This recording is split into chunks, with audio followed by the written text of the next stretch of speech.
Alors, sauriez-vous reconnaître ces différents végétaux? Celui-ci, par exemple. Ça vous dit quelque chose? C'est de la mousse. Allez, on va mettre une petite étiquette. Mousse. Et ça y ressemble. Mais est-ce que c'en est? Et ça? Ça et ça, c'est de la même famille. Ce sont des algues. Ça, c'est une algue qu'on appelle la laitue de mer. Alors, je l'ai faite sécher, je l'ai mise sur une planche parce que j'habite au beau milieu de la France. Donc, je l'ai ramenée de mes vacances. Celle-là, c'est aussi une algue. Mais vous voyez, elle n'est pas verte. C'est une algue brune. Je l'ai ramassée aussi sur le bord de la mer. Donc, on va mettre un petit papier. Algue. Ça, vous avez reconnu. Tout le monde sait ce que c'est. Bah oui, tout le monde en a un dans sa maison à Noël. Le sapin. Ça, vous allez me dire, ouais, elle a pris une photo sur un papier. Bah oui, mais j'ai pas de forêt à côté de chez moi. Et j'en ai pas dans mon jardin. Ça s'appelle une fougère. Et la grosse plante à droite, là. Celle-là. Vous la connaissez? Ça pousse partout dans les jardins. Ça fait des fleurs jaunes. Bon, bah là, la fleur, elle s'est fermée. Et puis, quand la fleur s'est transformée en fruit, vous soufflez dessus. Ce sont les pissenlits. Voilà.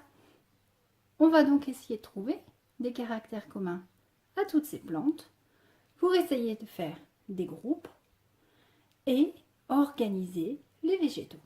Alors, déjà, on va repérer tout de suite un caractère commun à 1, 2, 3, 4, 5 plantes sur les 6. Vous avez trouvé? Eh bien, il y en a 5 qui sont vertes et il y en a une qui est brune. Donc, dans le programme du cycle 3, on ne travaille que sur les plantes vertes. Donc, l'algue brune, je vais l'éliminer. Elle est à part. On l'étudiera quand on sera au lycée. Donc maintenant, on a un caractère commun. Alors, pour essayer de classer nos plantes, on va utiliser un tableau. Là, j'ai toutes les plantes. Et là, je vais mettre les caractères. Donc, le premier caractère qu'on a trouvé, c'est que il y a la couleur verte. Alors, je coche. Mes 5 plantes ont la couleur verte. Que peut-on remarquer maintenant? Ok, ils sont tous verts. Maintenant, on a une grosse différence entre ces plantes. Il y en a qui ont des tiges et des feuilles. Feuilles, feuilles. Toutes petites feuilles. Toutes petites. Microscopiques. Mais petites feuilles. La fougère aussi, elle a une tige et des feuilles. Et regardez l'algue. Ni tige ni feuille. Donc voilà un deuxième caractère qu'on peut marquer. Donc on va avoir sans tige ni feuille, avec tige et feuille. Donc mettons nos croix. Qui n'a ni tige ni feuille, l'algue. La fougère, elle a une tige. Le sapin, il a une tige, il a un énorme tronc, même que vous le coupez pour faire le sapin de Noël. Le pissenlit, sa tige est toute petite, mais il en a une, il a des feuilles. Et la mousse qui a une tige et des feuilles microscopiques. Donc on a déjà un groupe qui se dénote. C'est le groupe des algues. Et on va avoir un groupe de végétaux verts avec tige et feuilles. Donc maintenant, on va laisser de côté les algues. Et on va s'intéresser à ces 4 plantes qui restent. On va essayer de trouver maintenant une différence dans l'organisation de ces plantes. Alors, observons-les de plus près. On a dit qu'elles ont toutes une tige des feuilles. D'accord. Si je prends une feuille de pissenlit, je vous la montre. Qu'est-ce que vous voyez? Au milieu de la partie verte, il y a des vaisseaux qu'on appelle des nervures. On a donc des feuilles ici avec des vaisseaux. Posons-nous la question. Est-ce que la fougère a des vaisseaux dans ses feuilles? Regardons. Sur cette grande feuille de fougère découpée en folioles, on voit très bien au centre de chaque foliole des grandes nervures et des petites nervures. Le sapin. Est-ce qu'il a des nervures sous ses aiguilles? Oui, il en a. Et on va voir ça de plus près à la loupe. On voit très bien, sur chaque aiguille de sapin, une grande nervure centrale. On peut donc dire que le sapin a des vraies feuilles sous forme d'aiguille. Mais ces fameuses feuilles, si on les regarde là, celles-là, on avait dit elles sont microscopiques. Microscopiques, toutes petites. En fait, ces feuilles ne sont pas des vraies feuilles. Si on regarde ces feuilles à la loupe binoculaire, on s'aperçoit que ces feuilles sont transparentes et on ne perçoit rien à l'intérieur. On a donc ici un caractère supplémentaire au niveau des feuilles. On a des vraies feuilles avec nervure et des feuilles sans nervure. Donc dans le tableau, on rajoute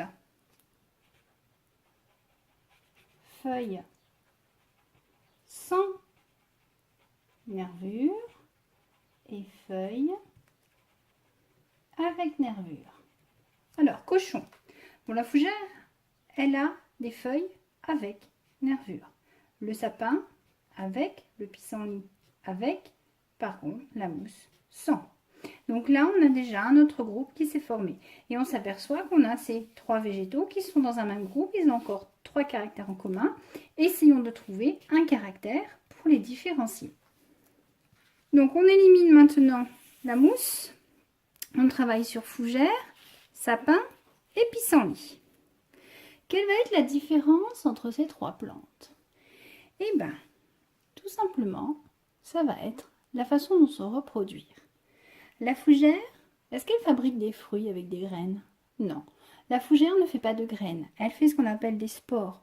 On les voit sous les feuilles. Malheureusement, je n'en ai pas à vous montrer. Mais vous pourrez trouver ça facilement sur Internet. Vous tapez spores de fougère et vous trouverez des belles images. Donc sur cette image prise sur le net, on voit très bien sous la feuille des petits tas de sacs contenant des spores. Le sapin, bah oui, il a des graines dans la pomme de pin. Le pissenlit, bah oui, il a des graines, vous soufflez dessus pour vous amuser à les faire voler. Donc, dans notre tableau, on va rajouter un autre caractère, sans graines et avec graines. Sans graines,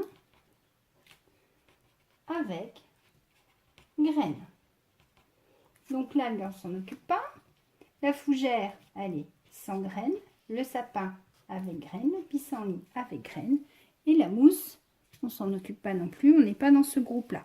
On s'est arrêté là, à la mousse. Nous, on s'intéresse à ces trois-là. On veut les séparer. Donc vous voyez que sur les trois, fougère, sapin, pissenlit, on a déjà séparé encore deux groupes. Un groupe qui ne fait pas de graines, un groupe qui fait des graines. Alors ces deux plantes font des graines. Mais le sapin, lui, fait ses graines dans un cône que vous appelez la pomme de pin. Et les pissenlits qui fait des vraies fleurs avec des pétales colorés jaunes. Bon, ben là, on ne les voit pas trop parce que la fleur, elle a fané. Où est-ce qu'elle est ma fleur? Ah, là, j'en ai une. Bon, elle a fané. Il fait tellement chaud en ce moment. Alors, ces plantes qui font des fleurs, elles font des fruits. Et les graines sont cachées dans les fruits.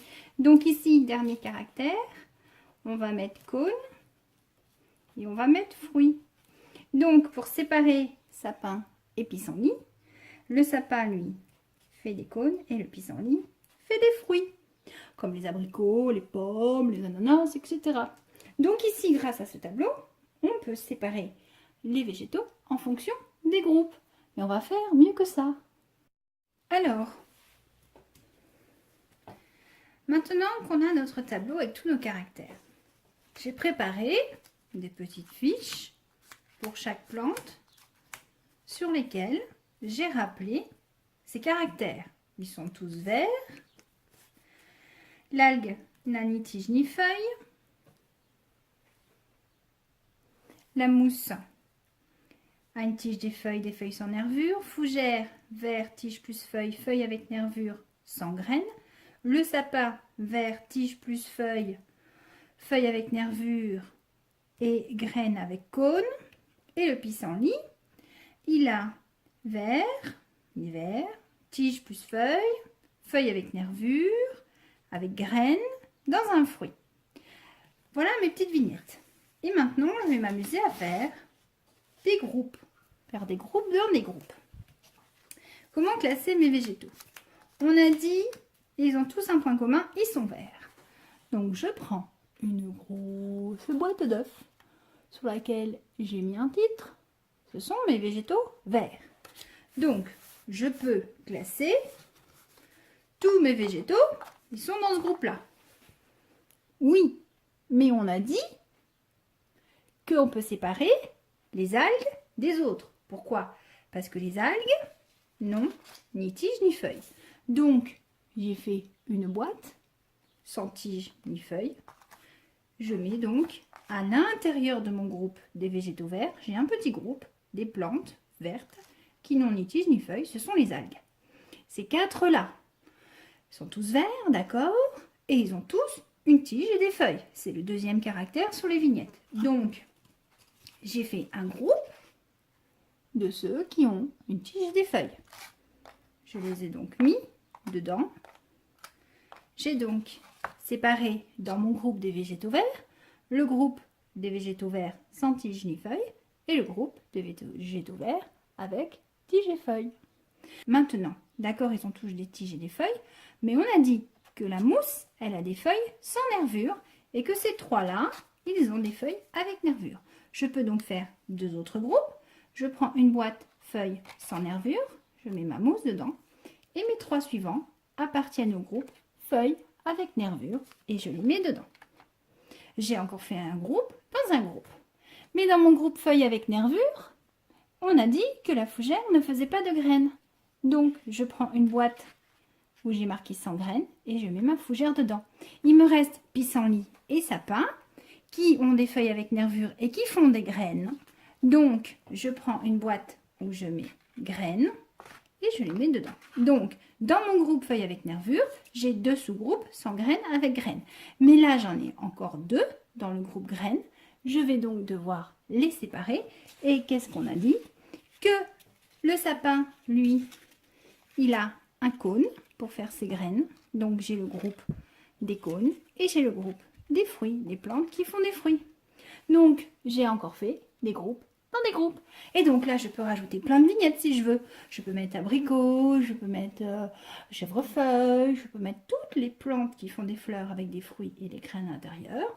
Là, je peux mettre le sapin, je peux mettre les mélèzes, je peux mettre les pins, je peux mettre plein d'arbres. D'accord? Voilà la classification des végétaux, soit des groupes dans des groupes. Voici ma classification maintenant sous forme papier.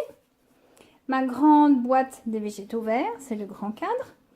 On avait dit que dans cette grande boîte, on avait deux groupes. Le groupe des sans tiges ni feuilles, c'était les algues. Le groupe de tiges plus feuilles. Le groupe tiges plus feuilles, on l'a séparé en deux groupes. Feuilles sans nervure et feuilles avec nervure. Donc, dans les feuilles sans nervure, on a mis les mousses. Dans les vraies feuilles avec nervure, on a séparé pas de graines et avec graines. Donc, dans pas de graines, on a mis les fougères. Et dans le groupe des graines, on a mis les graines qui étaient produites dans un cône avec le sapin et les graines produites dans un fruit avec le pissenlit.